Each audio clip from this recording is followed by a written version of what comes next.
Hola a todos y bienvenidos un día más a otro vídeo del canal.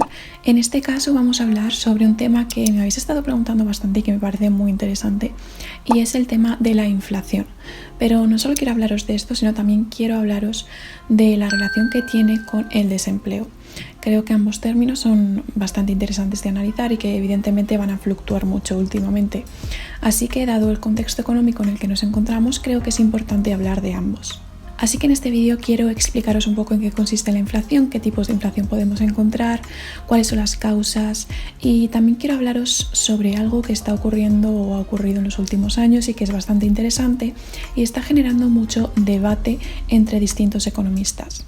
Y además también quiero explicaros lo que es la curva de Phillips, porque creo que es una aportación económica muy importante que relaciona ambos términos, inflación y desempleo. Pero antes de todo esto quiero introducir ciertos conceptos que creo que son frecuentemente confundidos y que realmente son diferentes, entonces creo que es importante aprender a distinguirlos. La inflación, por tanto, es el aumento del nivel general de precios de forma generalizada y sostenida en el tiempo, pudiendo evidentemente disminuir el poder adquisitivo. Existen distintos tipos de inflación. Por un lado podríamos encontrar, por ejemplo, la inflación por demanda, que es de las más habituales. En este caso se produciría porque no existe oferta suficiente de un bien. Esto puede verse, por ejemplo, en el caso de que un producto se ponga de moda. Al ponerse de moda aumenta su demanda, hay más gente que lo quiere y no hay oferta suficiente, no hay producto suficiente para todos. Esto hará que las empresas acaben subiendo el precio de ese bien. También podría producirse una inflación por costes, y esto implicaría que aumentarían los costes de producción para las empresas debido, por ejemplo, a que aumenten los precios de las materias primas o de los factores productivos.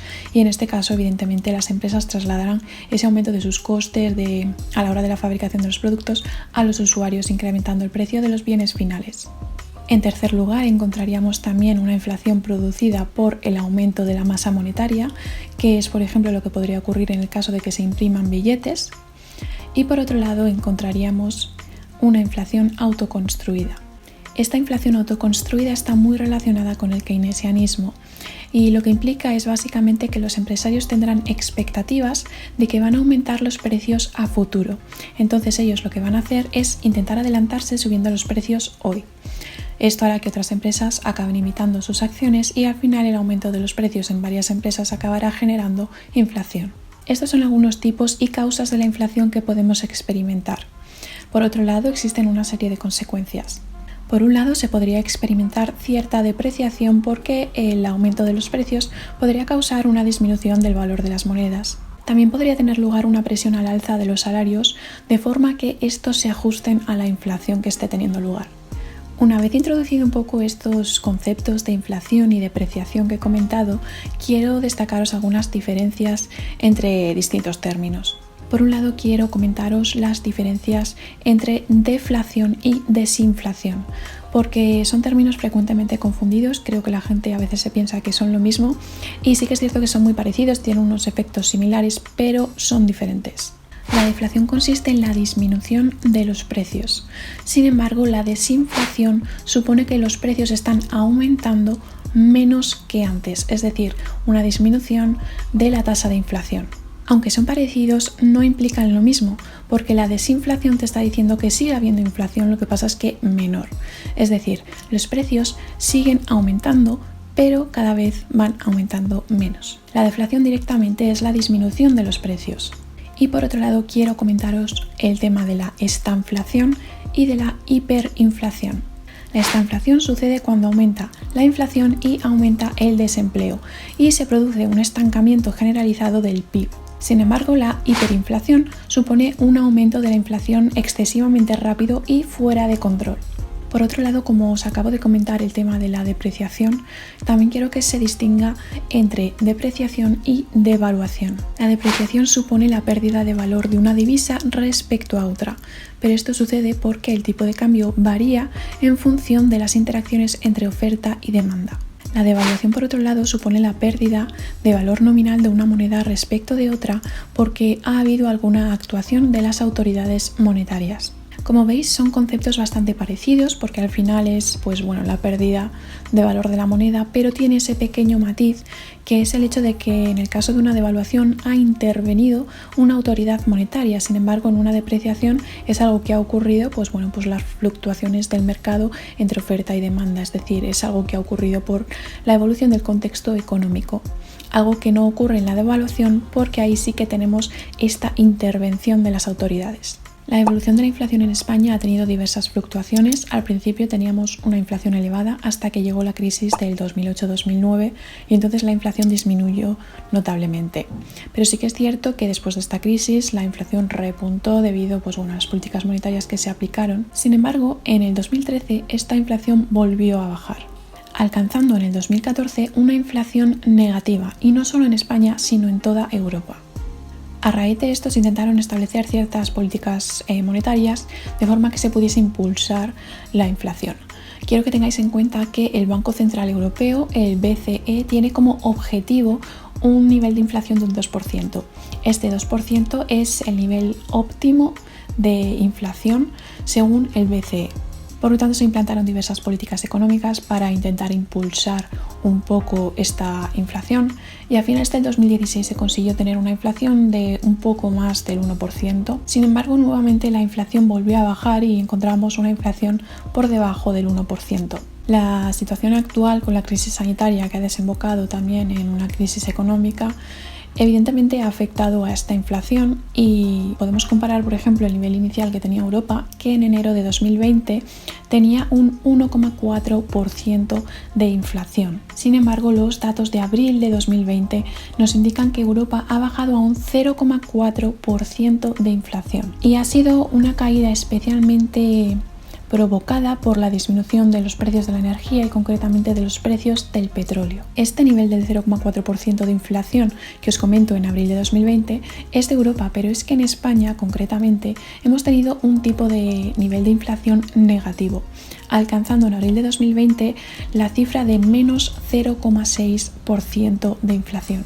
Esto en cuanto a datos sobre la inflación, pero evidentemente los datos del desempleo, que es el otro término que vamos a analizar, tampoco son mejores. Obviamente el nivel de desempleo en la Unión Europea ha aumentado y concretamente el país con mayor tasa de desempleo de la Unión Europea es Grecia y está seguido por España. Algunas personas me preguntaron cuáles serían los países más recomendables para buscar ahora mismo trabajo y obviamente serán aquellos que tengan unas tasas de desempleo más bajas y algunos de estos países también se encuentran en la Unión Europea.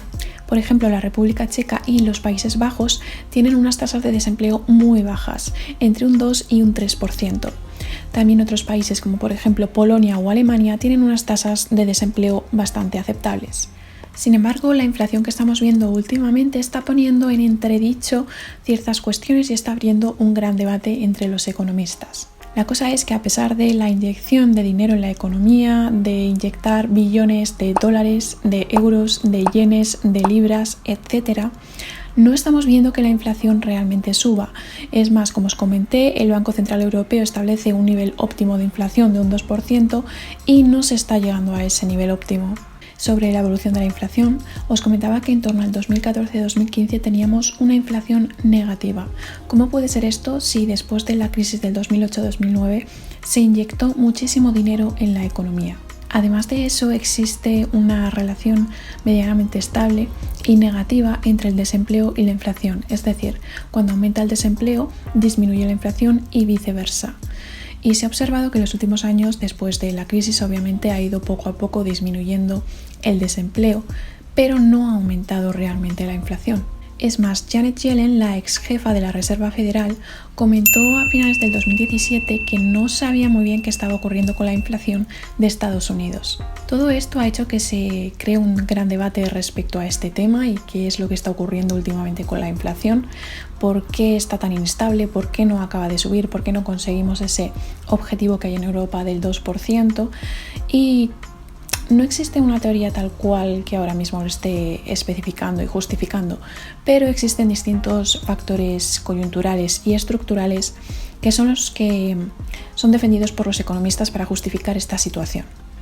Por un lado, se cree que las políticas monetarias expansivas que se han realizado han sido básicamente acaparadas por los grandes bancos, que además han tenido toda esta facilidad para aumentar sus reservas, en lugar de destinarse directamente a los consumidores corrientes. Por otro lado, también el hecho de la disminución del desempleo. Obviamente ahora por la crisis sanitaria y demás ha aumentado, pero hasta ahora el desempleo había disminuido.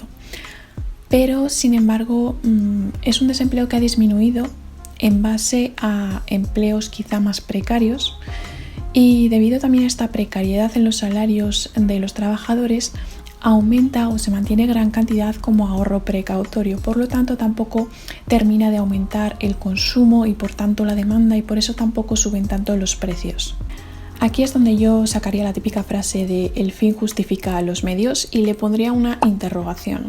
Es decir, ¿vosotros creéis que el fin o el objetivo de disminuir el desempleo justifica que tenga que ser en base a salarios precarios, a salarios bajos, a contrataciones temporales, a una disminución quizá de los beneficios sociales en las empresas, es decir, a trabajos en general con más precariedad? Esto es también otro tema de debate y también una valoración más subjetiva del tema, ¿no? Pero dejadme en los comentarios saber un poco lo que opináis.